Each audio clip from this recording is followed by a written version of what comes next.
Saudara, berhari-hari diburu, pelarian Taufik Hidayat berakhir di tangan polisi. Penangkapan itu jadi kabar baik di tengah gelombang amarah publik karena perbuatan keji pelaku. Bagaimana tidak, saudara? Selama 3 tahun ia menyekap dan menganiaya kekasihnya. Bahkan korban harus menjalani perawatan intensif akibat luka-luka yang diderita. Tak hanya korban dan keluarganya, publik pun menanti bagaimana keadilan akan ditegakkan. 3 tahun menyekap dan menganiaya kekasihnya, Taufik Hidayat kabur dan menghindari penangkapan. Gelombang amarah publik pun dengan cepat menyebar.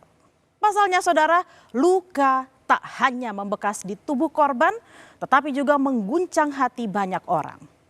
Perbuatan kejinya membuat kabar penangkapan Taufik jadi satu yang paling dinanti.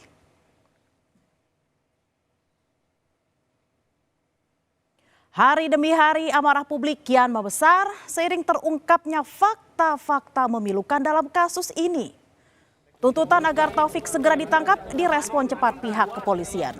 Bahkan, saudara, tim khusus dibentuk untuk menangkap si pelaku. Dan Selasa malam pelarian itu akhirnya terhenti. Polisi menangkap Taufik di Majalaya, Kabupaten Bandung, Jawa Barat. Dengan tangan terikat, Taufik digelandang ke Mapolda Jawa Barat.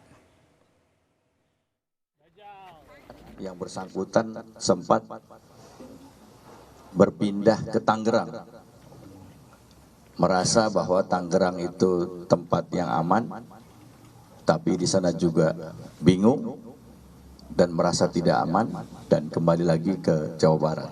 Kami sempat menanyakan juga bahwa yang bersangkutan juga merasa takut, curiga sama semua orang. Akhirnya sampailah di Majalaya dan tertangkap.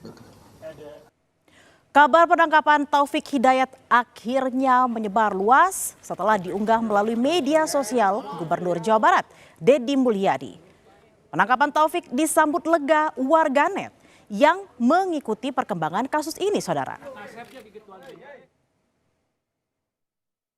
Mengucapkan terima kasih dan penghargaan yang setinggi-tingginya kepada Bapak Kapolda Jabar dan seluruh jajaran Dirkrimum, Dirkrimsus, Dircyber, Dir PPA, semuanya yang sudah dengan cepat menangkap pelaku biadab Taufik Hidayat. Sebelumnya, upaya mengungkap persembunyian Taufik juga dilakukan warganet melalui beragam postingan di media sosial. Mereka meminta agar masyarakat bisa memberi informasi di mana Taufik berada.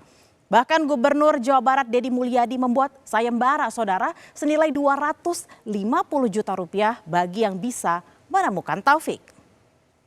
Siapa yang bisa menemukan Taufik Hidayat, menyerahkannya kepada aparat atau menginformasikan kepada aparat keberadaannya, saya memberikan hadiah 250 juta rupiah sebagai bentuk partisipasi saya agar Taufik Hidayat segera ditemukan dan segera ditangkap.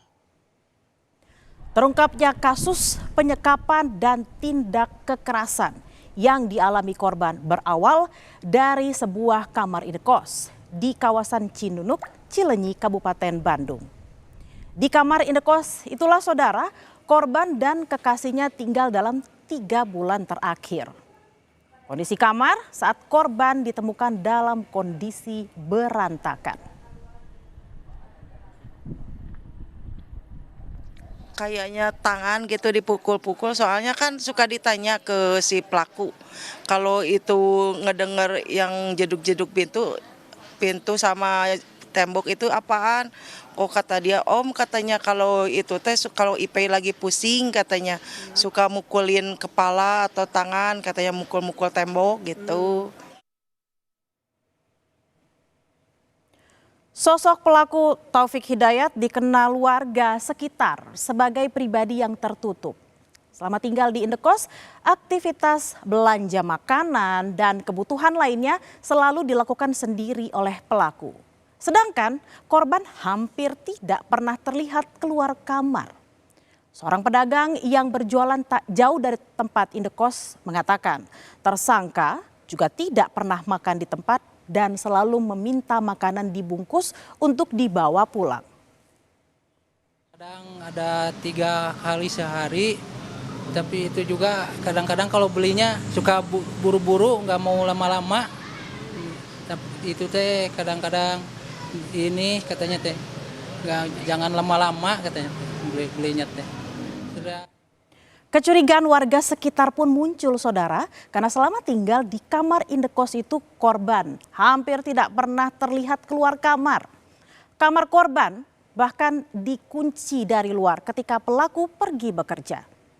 Hingga akhirnya pada 9 Juni, pelaku meminta bantuan penjaga kos untuk mengantarkan korban ke rumah sakit.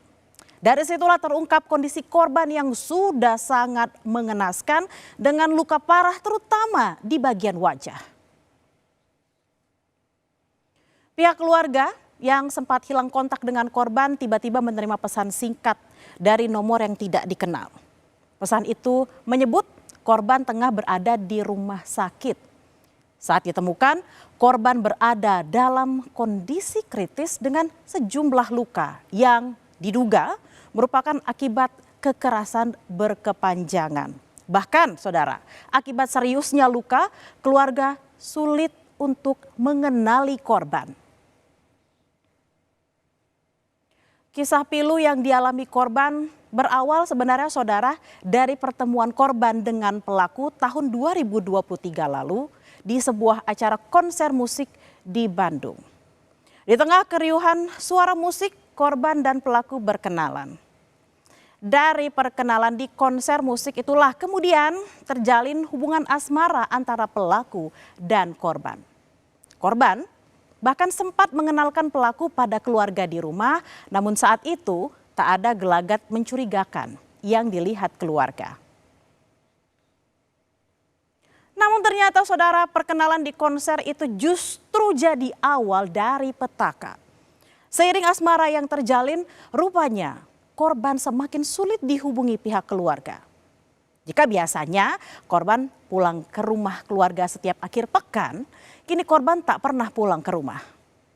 Keluarga sempat mencari korban di tempat kos maupun tempat kerjanya. Namun saat datangi, korban sudah tidak berada di lokasi. Hingga akhirnya diketahui jika korban telah mengundurkan diri dari pekerjaannya di Pasteur Bandung. Ini selama 3 tahun teh dikelabuin, dikelabui sama si pelaku.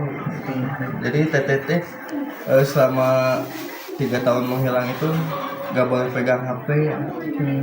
Kayaknya udah dalam kondisi keadaan, kakak juga udah buta, mungkin matanya udah nggak bisa ngelihat gitu.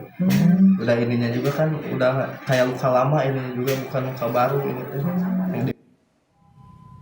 Kini, saudara, seiring perawatan intensif yang diberikan di Rumah Sakit Hasan Sadikin Bandung, kondisi korban penyekapan dan penganiayaan perlahan mulai membaik. Menteri Kesehatan Budi Gunadi Sadikin memastikan korban penganiayaan dan penyekapan mendapat perawatan intensif yang maksimal. Dan Kementerian Kesehatan akan mengawal seluruh proses pemulihan korban. Bersangkutan akan dirawat lengkap di Rumah Sakit Hasan Sadikin. Ada banyak yang harus dilakukan, termasuk rehabilitasi, rekonstruksi dari wajahnya, kan teman-teman juga lihat. Dari sisi ekonomi ya biayanya kita udah setuju itu di-cover oleh pemerintah daerah. Penangkapan Taufik Hidayat, tersangka pelaku penyekapan dan penganiayaan kekasihnya, menutup kisah kelam yang mengguncang nurani publik. Namun, saudara, rasa keadilan tidak berhenti sampai di situ.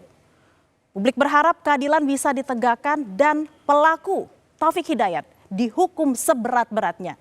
Karena bagi korban, ditangkapnya pelaku bukanlah sebuah titik akhir, tapi langkah awal yang bisa memulihkan luka dan martabat serta menutup kisah kelam dalam hidupnya.